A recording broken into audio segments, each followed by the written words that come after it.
The Fed decided to pause interest rates. So, what does that mean for our economy going forward? Stellar hinted a huge announcement on X for 10 days. And what was that announcement? And then SBI and XRP. What is their relationship and how good could it be for the XRP token? Make sure you guys tune in all the way to the end of this video to find out all the details. Hey guys, it's Ryan with Big Dog Investing. Thank you guys for tuning in to my channel. If you guys could do a couple of things for me, if you guys go to like, comment, subscribe to my channel if you guys have not done so already, click the bell notification down below so YouTube can send you guys notifications whenever I release videos. Watch my videos all the way to the end. If you guys could share my videos and share my channel with anyone, I'm trying to grow my channel as much as I can, and I definitely need your guys' help in doing so. Getting started, today's gonna be September 23rd. Sorry, it's been a while since my last video came out. I'm gonna try to keep on making them. Just got a lot going on right now. The total market cap for all cryptocurrency right now is 1.05 trillion. This is a 0.08% increase on the day today. Bitcoin right now is currently trading at $26,631, Ethereum $1,594, and XRP right now at 51.06 cents. Getting into our biggest gainers and the losers on the day today, WeMix is going to be our biggest gainer. It just hit the top 100, and that's why it's up so much. Up 59 rank right now.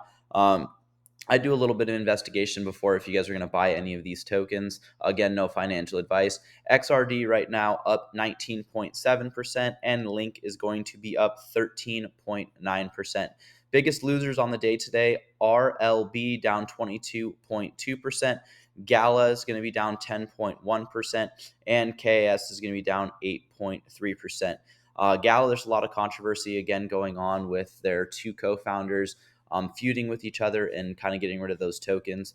Make sure you guys do investigations if you guys want to get into that. Getting into our news, though, U.S. inflation rises to 3.7% in August from 3.2% in July. So how's our economy working out? The Fed decided to not raise interest rates, but points that rates are going to be staying higher for longer. They were talking about possibly not having a recession until like 2027 if we do hit and actually have a recession. So in my opinion right now, they did hint in the meeting, Fed Chair Jerome Powell did say that we might see one more interest rate hike before the end of the year. But due to the economy and where it's at, they thought that they can curb inflation right now, not raise interest rates. They don't want to hurt the economy, so that's why they decided to pause. But the U.S. federal government is headed into a shutdown.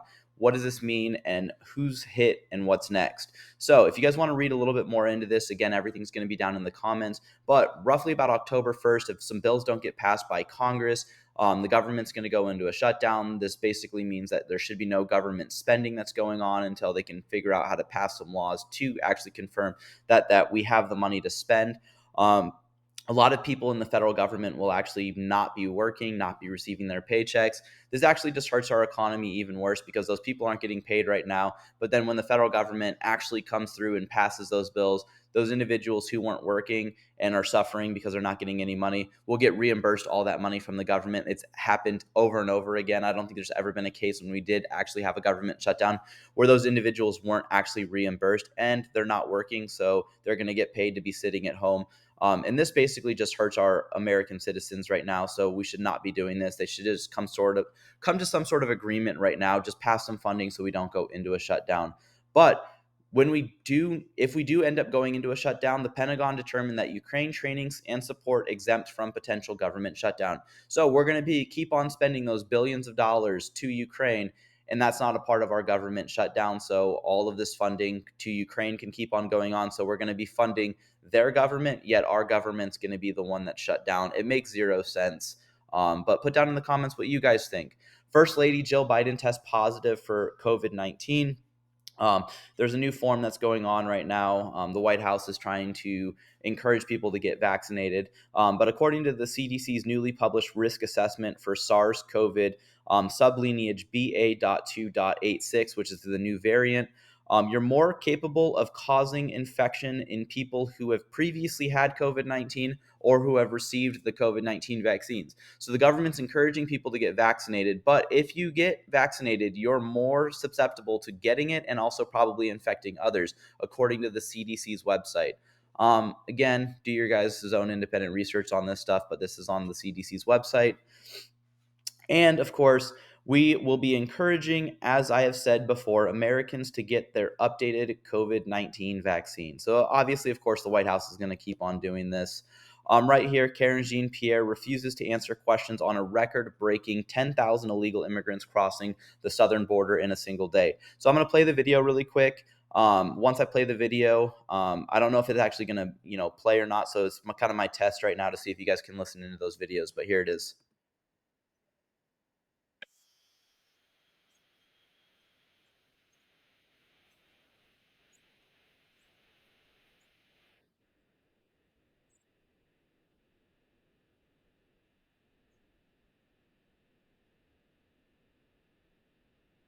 So basically, he asks what happens when 10,000 illegal immigrants cross the border in a single day. And she basically cuts him off, talks about how Republicans are the ones to blame for this, yet they're the ones that are in the White House right now.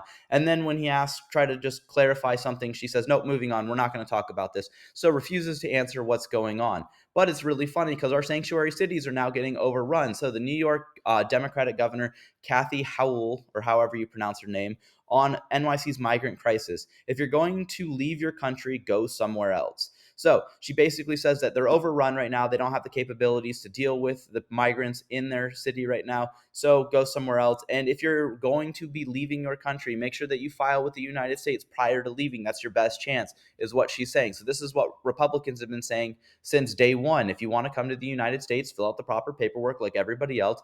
Don't come here illegally. And now, obviously, when they start getting overrun by these individuals, these migrants coming into their countries or into their cities, now they don't know how to handle them. Obviously, we don't have the funding for it. But there's a new dress code that was passed. They had a dress code on the rule books in the Senate. They got rid of it for Fetterman because he was no longer showing up to these meetings. He would sit outside in his hoodie and stuff like that, do his little vote from the hallway, and then that was their way of doing it. But they got rid of the dress code. So this is how he came to his first Senate hearing, looking like a mechanic. You also had other senators from the Republican side, and then also some independent senators like Ron Paul. Ron Paul ended up coming in a bathrobe, kind of making a mockery of this. This is just ridiculous of exactly what's going on. They're going to these huge extremes right now. Obviously, just dress up in a suit and a tie, be professional. That's what we're supposed to be doing, or at least our leaders are supposed to be doing, is showing that our country is standing strong, not showing up, kind of looking like a fool.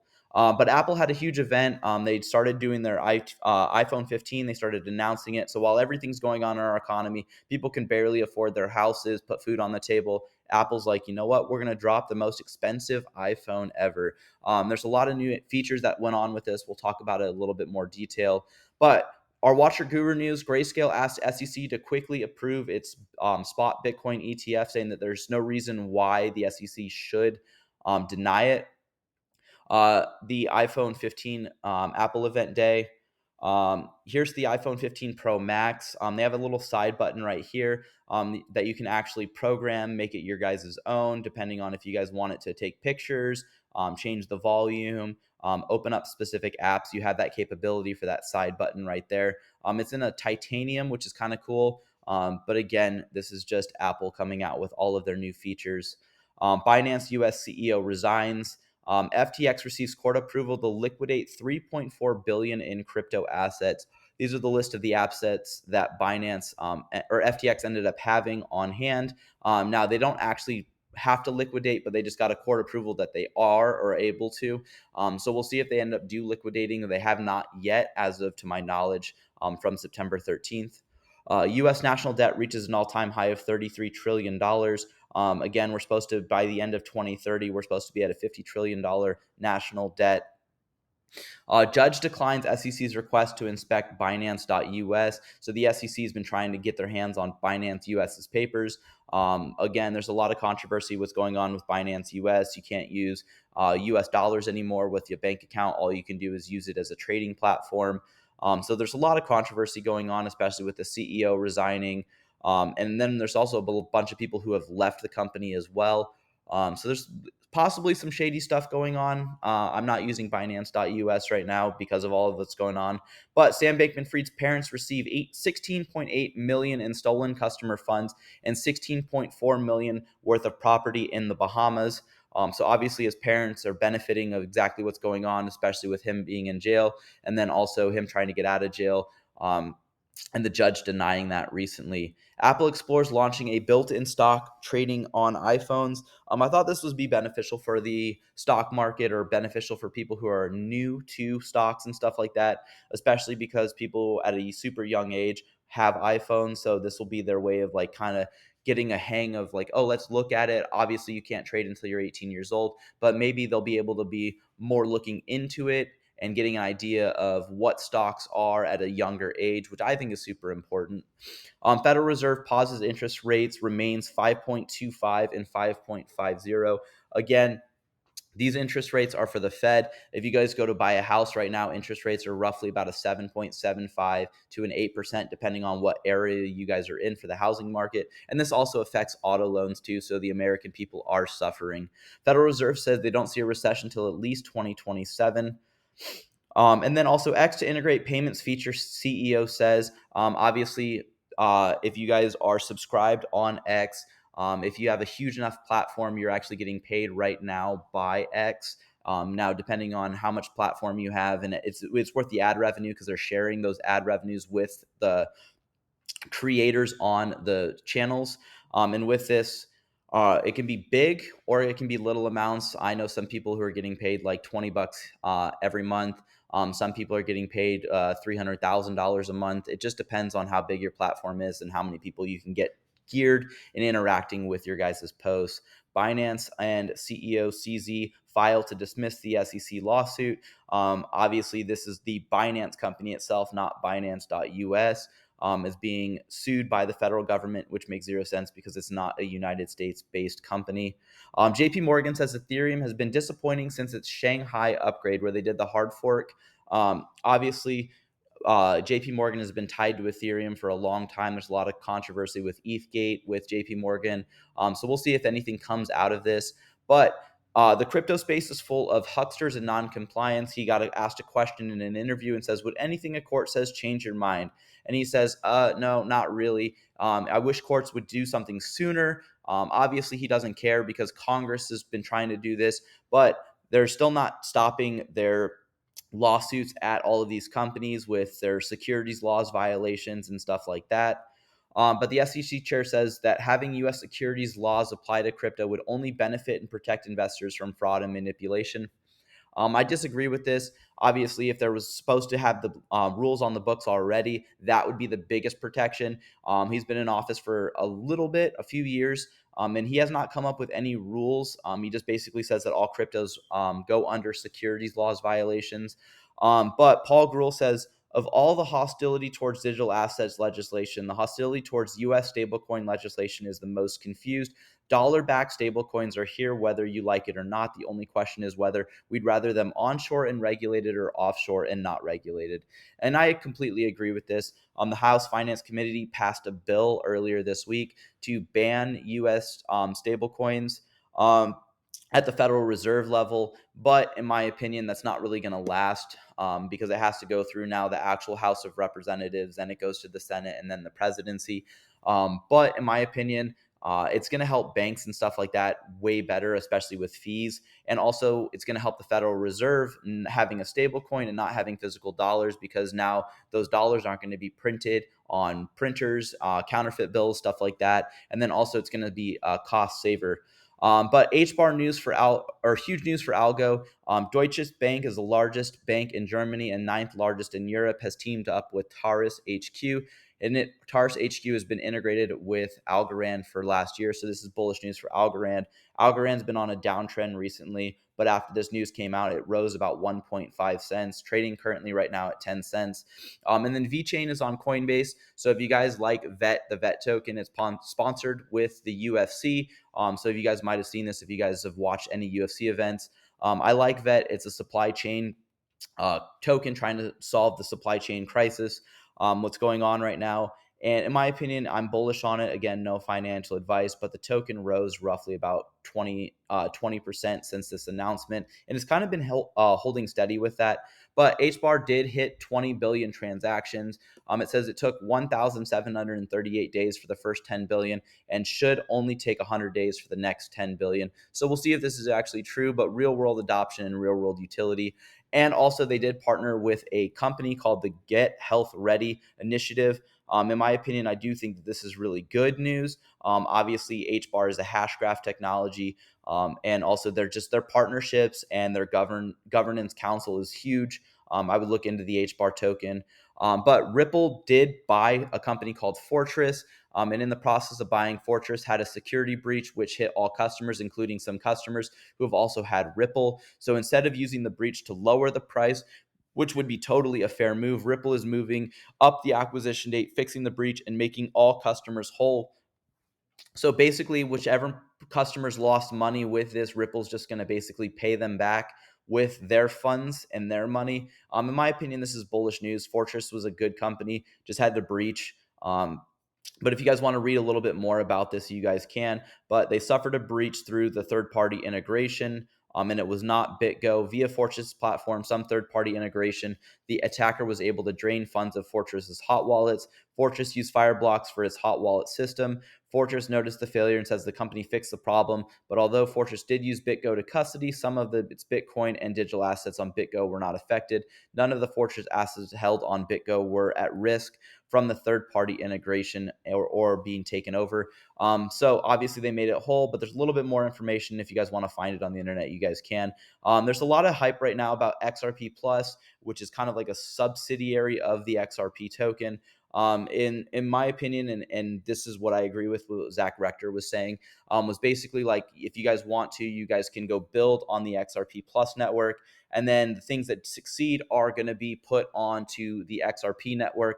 And I agree with this. If you guys want to find a little bit more research, you guys can. There's just a lot of news to cover in just a short amount of time. But Ripple says that 76% of global finance leaders are interested in blockchain as a means of driving innovation for their companies. And I agree with this. Bullish news on Ripple XRP token, and also digital assets, all of them, not just Ripple or Ripple as the company, but the XRP token.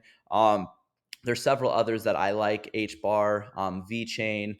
I also like XDC, XLM. There's several coins, Chainlink, Quant. But all these companies are going to drive innovation for their companies that decide to adopt it. Stellar had a huge announcement, though. It says the wait is over, introducing Stellar at Stellar Real World. So they had this little thing where they counted down for 10 days straight on their website. And then if you guys actually click right here, you guys can see bringing Stellar down to earth. They have this video right here if you guys want to watch it. I believe it's close to 3 minutes. Yeah, 3 minutes, 7 seconds long. Where they have Idris Elba, one of the actors. He's really popular. And he was talking about how a lot of people, not in the United States, but just smaller countries, can now actually use real world payments and real world technology for their businesses to keep on thriving.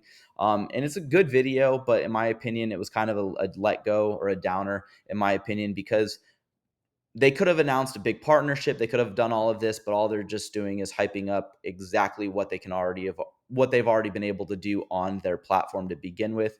Cool little video where they probably paid him, $1 million for appearing on the uh, trailer for their innovation and their website. But obviously, that's using XLM funds. But XLM Development Foundation has just joined with the World Economic Forum's Humanitarian and Resilience Investing Initiative. So this is just more bullish news for XLM, in my opinion, especially being part of the World Economic Forum. As much as you hate them, they do drive where the world is going and where all of our money is essentially being sent to. So in my opinion, bullish on XLM because of that. But there's going to be a party. They call it the Ripple Proper Party on 9/27 in New York. So there's a lot of people that are asking about this, what it is. Can you get a ticket? How much are the tickets? The tickets were free. You had to go online on Ripple. You had to be one of a select amount of people who ended up putting in their information as fast as you could. The tickets sold out very fast. Again, because they were free. You can't sell the tickets. You can't change the tickets over into somebody else's name. If you got the ticket, you could go. Unfortunately, was not able to get a ticket. Would have been a cool party to go to. Again, it's on 9/29. Brad Garlinghouse is supposed to be there. Assuming Chris Larson's going to be there. Big names. Jeremy Hogan is probably going to show up. John Deaton's going to be another one that's probably going to be there. Digital Perspectives is probably going to be there. There's going to be a bunch of people in the XRP community that are there, and there's going to be some sort of huge announcement that Brad Garlinghouse is going to come up with. With our SBI news, with the XRP token, the president of the SBI V Trade did something right here. Said some text. It was translated and it says, "In remittance ODL using XRP, we announce expansion from Japan and Vietnam and Indonesia added after the Philippines. We renewed the ODL compatible system within SBI VC and finally expanded the countries where we can send money. We will continue to strive to expand use cases." Now, if you guys don't know, this is the guy's website right here. This is the president or CEO of SBI V Trade. And then right here it says SBI VC Trade and XDC. So they're partnered with XDC as well. Huge website. And you guys might know where their logo is because they are the company SBI Holdings or SBI Group. Their main office is going to be in Japan, and they were founded in 1999. I've even heard of this company before. Again, I have not had any sort of purchases through SBI, but obviously, if you guys know about anything about the S&P 500, this company is really big. Stuart Alderati and Brad Garlinghouse were in New York and DC, and they also visited a couple places. Stuart Alderati says, swung by SCOTUS in between meetings in DC while in the industry awaits for legislative clarity from Congress. We always will be able to count on checks and balances. And then Brad Garlinghouse came up here and says, had to take a picture from in front of the SEC.gov building while in town. In case you're wondering, no, Chair Gensler did not invite us in. And this would be a good Christmas card to be sent out, especially if the case officially ends before Christmas. But I thought it was a good caption. Or a good picture that they posted. Put down in the comments if you guys want me to talk about anything else. Sorry again for how long the videos are, and then also how long it took to create this video. If you guys can invest with the big dog, stay on the porch. Thank you guys, and have a good one.